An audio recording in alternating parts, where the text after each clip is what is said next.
À l'émission Les Grands Sentiers cette semaine, on découvre la magnifique région de Chaudière-Appalaches. Tout d'abord avec une tourbière au Parc national de Frontenac. On découvre également le Massif du Sud, un parc sublime avec une rivière cristalline. Par la suite, je vous dirige vers le Parc régional des Appalaches. Et puis, quoi de mieux que faire un tour en pourvoirie à la villégiature et pourvoirie d'Accra. L'été dernier, j'ai eu la chance d'explorer le territoire québécois. De la région des Outaouais jusqu'aux îles de la Madeleine, en passant par la Gaspésie, Saguenay et Charlevoix, à la rencontre des gens, de la diversité naturelle et des activités plein air, une aventure pour vous faire découvrir le Québec, naturellement, sur les Grands Sentiers.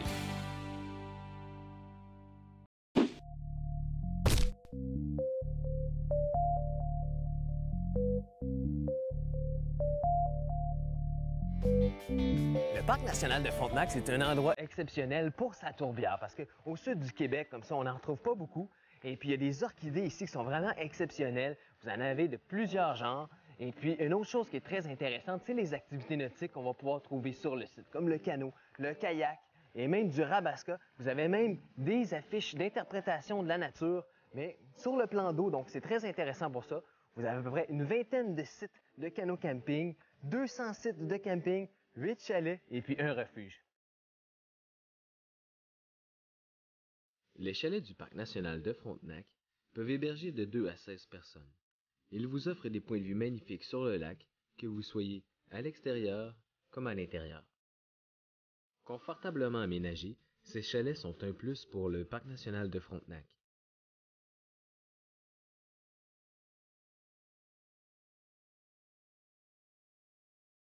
Les aménagements du parc sont conviviaux et attrayants pour des sorties en famille.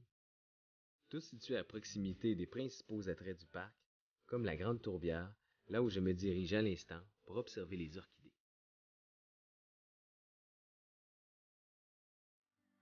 Stéphane, on est ici au Parc national de Frontenac. On est en pleine tourbière. Pour expliquer aux gens, c'est quoi vraiment une tourbière? Oui, en fait, une tourbière, par rapport à un habitat forestier avec lequel souvent les gens sont plus familiers, ça se trouve être un milieu humide où est-ce qu'il y a plus d'accumulation de la matière au sol qu'il y a de décomposition. OK. Donc, la plupart des habitats, quand quelque chose meurt, une plante va se retrouver au sol, elle se décompose, puis là, ça devient disponible pour les plantes qui grandissent là. Comme un arbre qui pourrit, va retourner, il va faire de la terre finalement, mais ici, Exact. c'est pas ça qui se passe. C'est ça. Dans notre cas, ici, ce qui se passe, c'est vraiment ce qui meurt se retrouve au sol, s'accumule sous forme de ce qu'on va appeler un dépôt de tourbe. OK. Donc, ça, c'est des débris de végétaux qui s'accumulent là depuis des milliers d'années. Ah, OK. Donc, c'est pour ça que finalement, on peut faire du retraçage des événements historiques dans les tourbières, souvent, j'imagine aussi. Oui, exactement. Dans le fond, les choses qui se retrouvent comme la végétation, les grains de pollen, différentes espèces qui ont été présentes au cours de l'histoire passée, bien, ils se retrouvent dans la tourbe. Donc, quand on va chercher des échantillons de sol comme ça, en profondeur, on est capable de dater à peu près de combien ça fait de temps que c'est là et c'est quoi qu'on retrouve. Donc, des graines, des pollens de différentes espèces qui nous ont permis de savoir depuis la dernière glaciation, donc à peu près 12 000 ans, qu'est-ce qui a évolué comme habitat ici, là, dans le secteur aux alentours. Fait important, c'est qu'une tourbière, c'est avant tout un milieu humide. Hein? Oui, on peut le voir là, avec le niveau d'eau qui est très près de la surface. C'est vraiment un habitat humide. En grande partie, les conditions ici sont déterminées à cause de la sphaigne. OK. Cette plante-là peut absorber jusqu'à 25 fois son poids en eau. Et puis donc, ici, vous avez décidé de préserver cet écosystème-là. J'imagine qu'il doit y avoir plusieurs espèces de plantes qui sont très spéciales ici. Pour en nommer quelques-unes, qu'est-ce qu'on pourrait retrouver, par exemple? On a quelques espèces de plantes carnivores. En fait, on disait tantôt que c'est un habitat pauvre. Donc, les espèces qu'on retrouve ici, ils ont développé des adaptations pour survivre dans ces milieux-là. Pour se nourrir, oui. Oui, exact. Donc, dans nos espèces carnivores qu'on retrouve, on a la sarracénie pourpre. Oui, qui est une super belle fleur pourpre, là, ça le dit bien, qui a une forme vraiment étrange, un peu une genre de corne avec une fleur presque préhistorique. Hein, Oui, exactement, c'est ça. Tu as une grande fleur qui est sur une tige dressée de peut-être 30-40 cm de haut. À la base, comme tu dis, on retrouve un cornet. Donc, où est-ce que les eaux de pluie s'accumulent? C'est dans ça que la plante capture ses insectes. OK. Puis, comme on dit, bien, elle les capture pour compenser la pauvreté de l'habitat. Et puis, c'est pas la seule plante carnivore qu'on va retrouver ici. Il y en a quelques-unes encore, je pense. Oui, on retrouve aussi la Drosera à feuilles rondes, beaucoup plus petite, un petit peu plus modeste. Par contre, elle fait le même rôle, donc elle se nourrit d'insectes. Puis, on en retrouve une autre qui est l'utriculaire cornue. OK. Donc, un principe un peu différent, là, enfoui au niveau du sol là, à certains endroits. Ça, c'est une belle petite fleur jaune là, qui ressemble presque à une orchidée, là, pratiquement. Exact. Ouais. Elle, on a la chance de la voir présentement, elle est en fleurs. OK. Sinon, le reste de l'année, comme le principe est enfoui dans le sol, bien, on sait qu'elle est là, mais on ne peut pas la voir. Et puis ça, des tourbières, est-ce que c'est fréquent ici, dans la région de Chaudière-Appalaches, ou c'est le seul endroit qu'on va pouvoir en retrouver? Je ne dirais pas que c'est la seule, parce que c'est certain qu'il y a des tourbières aussi vastes que ça. Elle est particulière. Elle a un intérêt, là, parce que dans le sud du Québec, il est très accessible, assez vaste comme ça. Souvent, ils ont été exploités ou transformés pour d'autres fins, soit des développements résidentiels ou de l'agriculture, des choses comme ça. Donc, d'avoir une tourbière aussi vaste qu'ici, ça, c'est un point très intéressant, puis particulier par rapport au sud du Québec. Dans le nord, il y en a des tourbières très abondants. Il y a en fait à peu près 11 là, du territoire canadien qui est des tourbières. Donc, on a l'impression que c'est rare, mais c'est que c'est parce qu'on ne va pas souvent dans le Grand Nord, finalement. Exact. Puis les gens qui sont allés, quand vous regardez le décor, bien, souvent, il y en a qui disent « il me semble que ça me rappelle justement la Côte-Nord » ou bien, il y a plusieurs raisons à ça. C'est qu'effectivement, dans le nord, il y a plus de tourbières qu'il y en a dans le sud. Et le fait aussi que des fois que les saisons de croissance sont un peu moins bonnes ou moins longues dans le nord, les journées un peu plus courtes, le sol est dégelé moins longtemps, donc les arbres grandissent moins. Il y a plusieurs habitats qui nous rappellent un peu là, ce qu'on voit derrière. Là.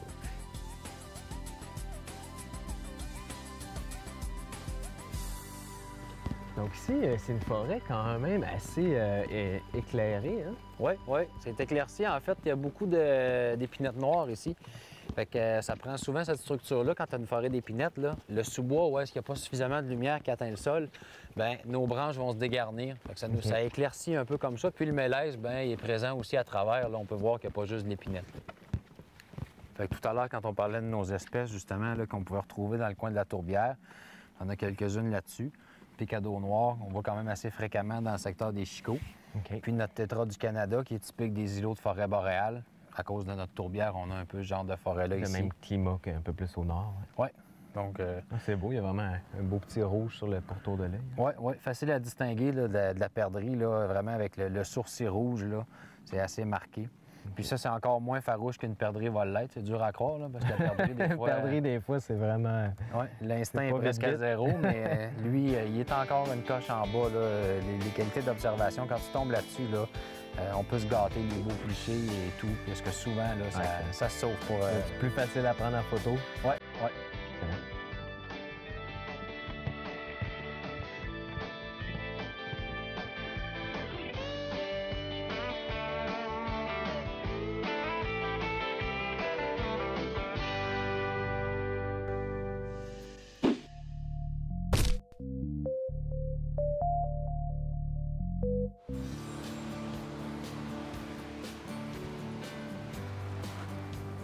Quelqu'un? C'est comme des films, hein? On voit. Ah! Peut-être un petit raton laveur, quelque chose qui habite là-dedans. Hein? Oh, wow! Quel spectacle! Hey, c'est vraiment beau, hein? Puis l'eau, est-tu bonne ici? C'est-tu une eau qu'on peut boire également? Ben, les gens, ils ont des petits filtreurs. Mais... Et puis ici, on est en plein cœur du parc, finalement. Oui, c'est ça. C'est le long du réseau, là, on est au kilomètre 32 environ. Là. Fait que à Saint-Paul, c'est kilomètre 0. Jusqu'où on était ce matin, c'est kilomètre 90. Et puis le parc des Appalaches, c'est divisé, ou plutôt c'est plusieurs municipalités. C'est 8 municipalités qui sont associées, puis avec la municipalité régionale de Comté pour créer le parc. C'est un peu un parc à l'esprit des parcs régionaux français, où les communes se regroupent. Là, puis, pour créer un espace vert. Un espace vert, tout relié par des sentiers pédestres. Il y a 120 km de sentiers pédestres, 32 km de rivière canotable. Wow. On peut faire en canot camping. Et puis, mais c'est les plus beaux espaces de ces municipalités-là, on les met à la disposition des gens qui veulent profiter du plein air. Hey, ça, c'est tout un spécimen, hein? Oui. Là, 50 ans, probablement, qu'il y avait une coupe d'un cèdre. On voit encore le tronc, là. Hey, il est immense, ça devait faire au moins 400 ans. C'est le ruisseau des cèdres, hein? Oui, mais une des particularités du cèdre, c'est que ça pourrit pas bien, fait que... Regarde, on voit toutes les petites épinettes qui sont alignées dessus, hein? C'est peut-être pour ça, des fois, on voit dans les forêts, là, c'est tout droit. Des fois, on se demande si c'est planté, mais non, c'est la nature qui fait bien les choses, hein? Et puis une chose qui est agréable ici, c'est je vois que tu as amené ton chien, donc on peut venir avec son chien. Le chien en laisse ou au moins pour avoir le contrôle de notre chien. Là. Puis les gens aiment bien les parcs régionaux pour ça. On peut amener notre chien. Dans le parc des Appalaches, sont les bienvenus. Ah wow, hein? Viens, mon camp. Et puis tu m'as parlé aussi qu'il y a des ponts ou des passerelles qu'on peut découvrir ici. On a une douzaine de ponts et passerelles. On a une juste au pied de la chute, on va aller la voir. Mais il y en a des encore plus majestueuses, comme sur la rivière Noire-Nord-Ouest, qu'on va voir tout à l'heure. Donc, c'est le pont du barrage de Drave. OK, ça, c'est quelle rivière encore? C'est la rivière Noire-Nord-Ouest. C'est la principale rivière là, qui coule dans le parc. Il y a la rivière d'Aquam aussi, et puis la rivière Noire-Nord-Ouest, elle a 32 km du lac Talon jusqu'au lac Frontière, en frontière avec les États-Unis. Une borne kilométrique.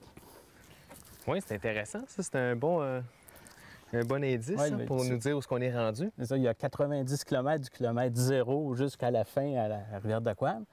En tout, il y a 120 km de sentier, mais il y a un parcours de 90 km linéaire que les gens peuvent voir tout le long de la longue randonnée, surtout à quelle borne. Oui, puis ça leur donne une idée à quelle vitesse ils marchent aussi. Tu sais, souvent, on marche en forêt, on a l'impression qu'on en a fait beaucoup, mais c'est pas tant que ça, c'est ça. Et puis, bien, c'est 10 sites naturels. Fait que dans chacun des sites, même si on change de site naturel ou de municipalité, les bornes continuent. C'est ça, vous avez un réseau de 120 km, mais j'imagine que c'est divisé par secteur, vu que vous avez 8 municipalités qui participent au projet. On a le Sugarloaf, on a la rivière aux Orignaux, les sentiers ici de Saint-Fabien, les tourbières de Saint-Just. C'est tout un réseau, là, lac carré. Différents écosystèmes. Exactement, qui représentent bien les Appalaches. Et puis peut-être un fait intéressant à mentionner, c'est que c'est gratuit l'accès ici. Oui, c'est gratuit dans le parc. Seulement les services sont vendus, mais pour l'accès à la randonnée pédestre, c'est gratuit. On vend les cartes, les gens peuvent suivre leur parcours, mais l'accès est totalement gratuit. Bien, Daniel, je te remercie beaucoup de nous avoir accompagnés ici. C'est un endroit magnifique, les Appalaches, finalement, c'est à découvrir.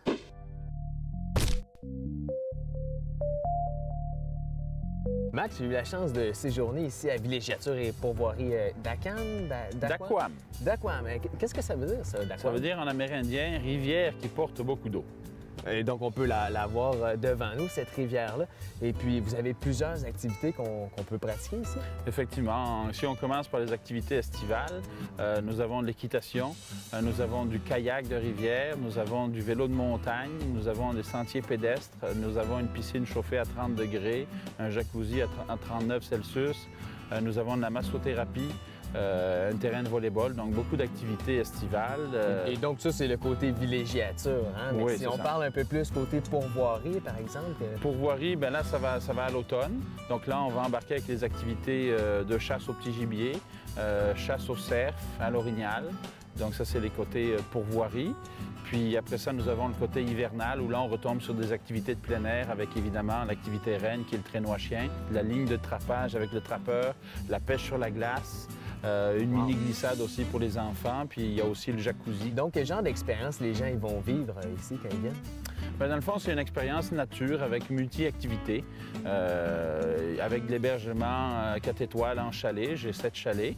Et puis, j'ai aussi 3 chambres à l'auberge. Donc, on a de la fine gastronomie à l'auberge. Donc, c'est un séjour de rêve en pleine nature avec air pur au programme. Et puis, sur le territoire, on va retrouver quoi? Sur le territoire, il y a 5 lacs, rivières, tourbières, de la forêt boréale, de la forêt mixte. Donc, c'est un territoire qui est assez diversifié en frais d'habitat et d'écosystème.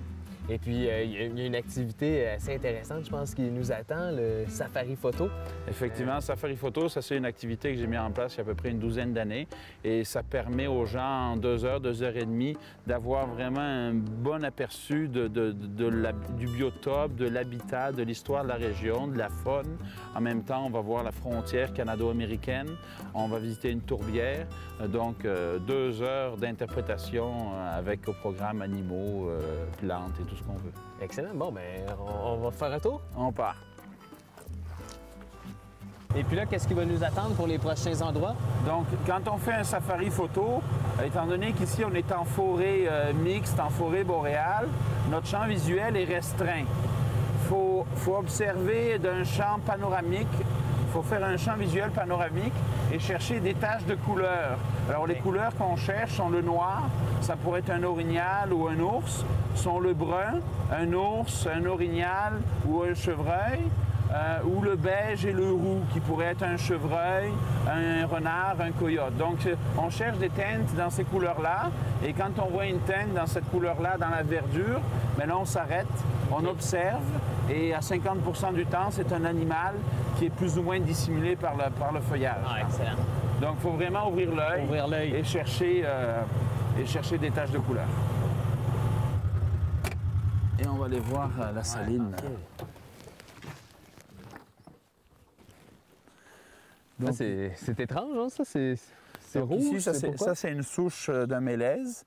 Et ce qu'on voit dessus, c'est un bloc de sel rouge. Donc, c'est du sel pour le bétail, avec du sel de table en arrière. Donc, ça, c'est ce qu'on appelle une saline. C'est pour garder les orignaux puis les chevreuils un peu plus sédentaires sur notre territoire. Parce que, dans le fond, les animaux, ça leur prend plusieurs choses. Ça leur prend de la nourriture de qualité, ça leur prend un abri, ça leur prend de l'eau.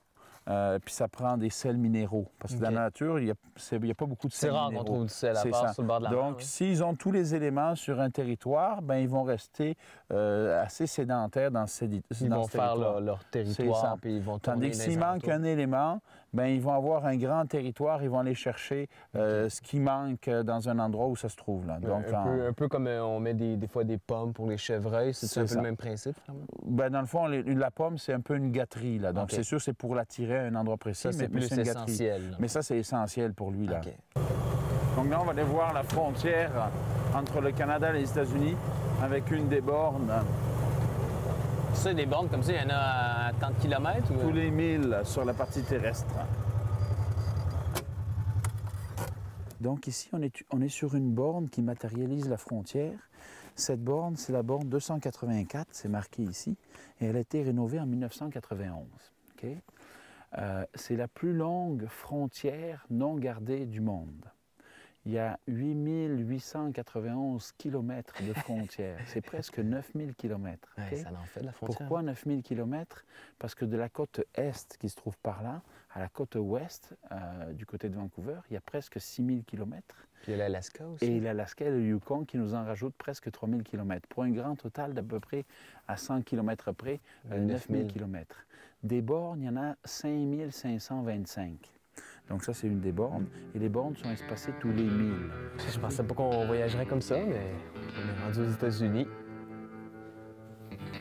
Pas grande différence hein, quand on regarde d'un arbre à l'autre, mais à la tête des gens, des fois, c'est très différent. On va découvrir.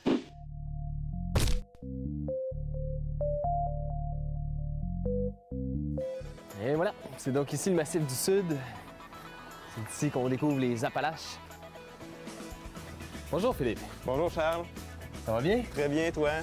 En pleine forme, prêt pour une belle randonnée. Vous savez, le parc est grand, donc on ne peut pas tout voir dans une journée. 120 km, comme tu me disais un peu plus tôt. Oui, on a un peu plus d'une centaine de kilomètres de sentiers pour nos randonneurs. On a d'autres refuges semblables à celui-ci. Il y a le refuge des Méandres qui n'est pas très loin d'ici, qui est à peu près dans la même catégorie que celui-là. On a le refuge du milieu aussi qui est à peu près à 2 km du stationnement, donc un peu plus loin dans la forêt, qui est aussi pas mal du tout. Et on va avoir d'autres installations qui vont être ajoutées dans l'avenir. On va avoir un autre refuge qui va s'ajouter. On va avoir une yourte. Et en ce moment, on a aussi 2 tentes prospecteurs là, qui sont là, à votre disposition.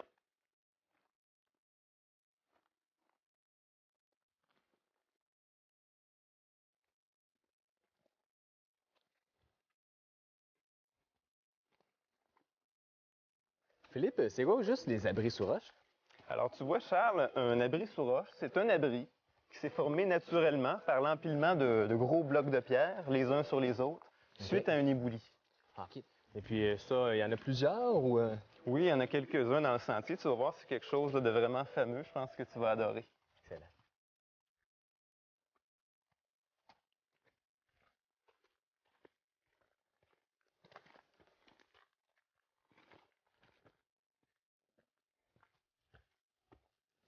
Oh, wow! Ah, c'est sûrement de ça qu'il parle dans les sentiers de la vieille forêt.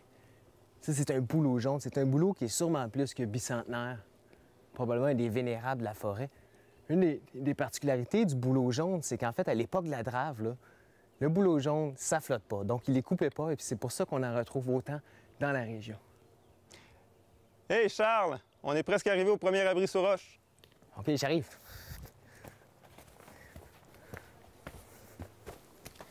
Alors voilà, c'est la faille. Cette faille-là est le résultat, encore une fois, du processus de gel-dégel. Alors la roche qui est ici à droite, autrefois était jointe à la roche qui est à gauche. Elle faisait seulement un seul et même morceau. Ce morceau-là s'est fragmenté, fracturé à cause que l'eau s'est infiltrée en gelant. Elle a fait craquer la roche. Donc ce morceau-là s'est détaché, il s'est affaissé, il s'est tassé, ce qui a laissé cette espèce de corridor qui est une faille, et c'est là-dedans qu'on descend. Excellent. Et en bas, on va avoir une surprise.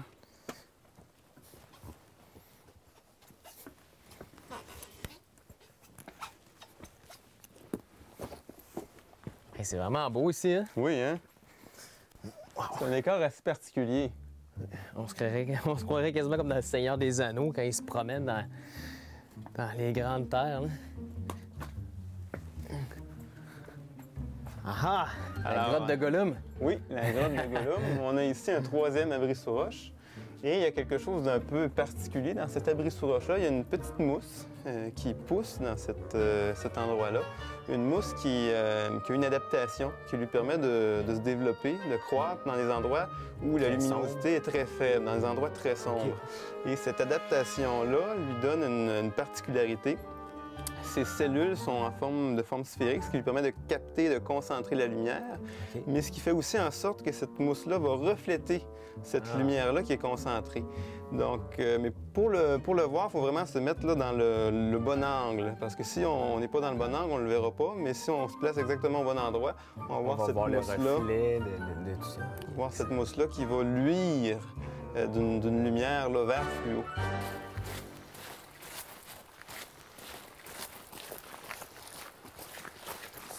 C'est un bouleau jaune aussi? Oui, c'est un bouleau jaune aussi. Le bouleau jaune, lorsqu'il vieillit, lorsqu'il atteint une certaine maturité, il change d'aspect.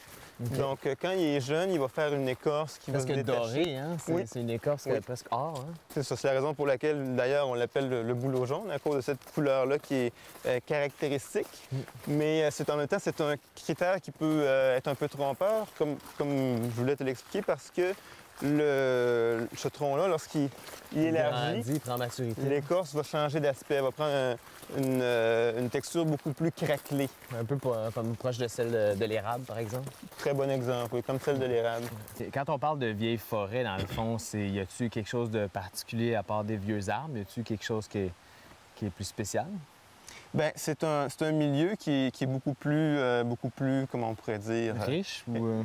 Pas nécessairement plus riche, mais c'est un milieu qui est vierge. Donc, on a une nature qui n'a pas été altérée par l'action des hommes. Donc, on trouve quelque chose qui correspond à ce qui existait avant que l'homme blanc arrive ici et qui altère le milieu naturel. Alors ici, dans un écosystème comme celui-là, une vieille forêt, étant donné que les arbres sont de bonne dimension, il y a une bonne distance entre les troncs, ce qui fait que, comme tu peux le constater, on a un espace qui est assez dégagé. Alors, les écureuils, qu'on appelle les polatouches, c'est leur vrai nom, vont pouvoir comme ça planer sur plusieurs dizaines de mètres d'un arbre à l'autre. Donc là, on conclut notre visite dans la vieille forêt, mais il n'y a pas juste ça à explorer ici, hein? Non, Charles, il y a vraiment plusieurs belles choses qu'on a vues aujourd'hui, qui étaient d'ailleurs exceptionnelles. C'est un tout petit échantillon de ce qu'on peut découvrir ici au Massif du Sud. Si je peux résumer un peu la chose là, en quelques mots, on a le canyon des Portes de l'Enfer, un canyon exceptionnel qui a été creusé là même, le roc, là, par l'érosion de la rivière du Pin. On a des sommets avec des panoramas là, splendides, avec des tours d'observation.